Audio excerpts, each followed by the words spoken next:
Morning. It's about 5 o'clock in the morning here now. I'm just about to head out and do the first of my three photography challenges, which is to photograph the sunrise. It's not absolutely pitch black. There's a tiny bit of light in the sky, which is just as well because I forgot my torch. So I'm just about to head out and hopefully I will get a photograph of the sunrise and I can tick off my first of my three challenges. So as you can see behind me, it's not actually pitch black, it's quite light. This is the road I'm going to walk down. I'm going to walk down this road and then the pier is just another couple of hundred yards down there. So we're really quite close and it's not as scary dark as I thought it was going to be. But there's no one else around. So I'm going to head off, I'm going to set up and I'll show you my setup when I get there. So the wind was so bad here, you couldn't hear anything, so I've switched over to a voiceover. This was where I set up my tripod, but I struggled to find an interesting composition and I knew it wasn't going to be a great photograph. So this is my setup. I've put a graduated filter on the lens just to darken down the sky a little bit, though it wasn't really that bright because it was a little bit cloudy, just so it wasn't overexposed. There's my telescopic stool and my little flask of tea. Because it was quite cloudy, I knew it wasn't going to be a great sunrise photograph. So it was at this point I decided I was going to head out to Bamburgh, where even if it was a cloudy day, at least you know for sure there's one obvious, interesting feature to photograph. Right, well, I'm back from my attempt at my sunrise landscape photo. It was okay, but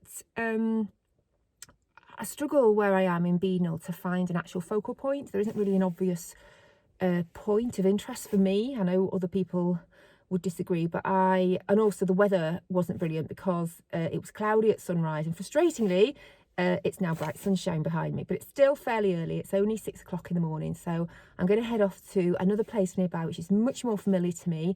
And there's a very, very obvious focal point. So I'm going to try and photograph that before the tourists get there. And while hopefully I might be able to get the sun behind a cloud at some point. So I'm here on much more familiar territory at Bamburgh.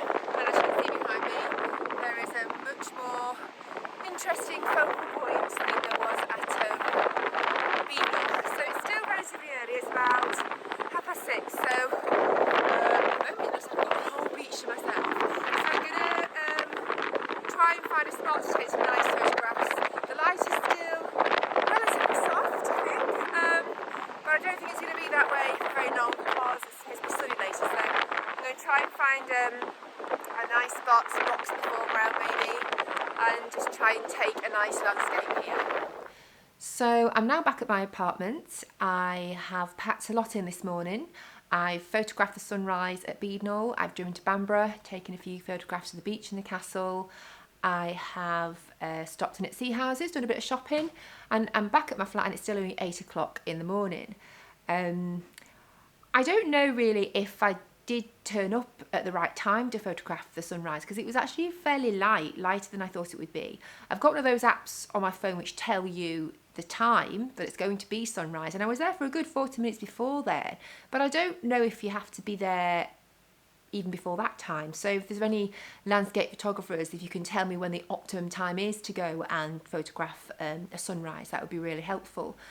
If I did it again and I had to walk down the streets in the pitch black, I don't actually know whether I would do it. I'd probably take my husband with me, which is a bit pathetic, but maybe you're a bit braver than I am. So that's my first challenge done, hopefully. I've not edited the photographs, so I will post them at the end of this video, good or bad. I will show you what they turned out like, and then I can now focus on my second challenge, which is a little bit of street photography.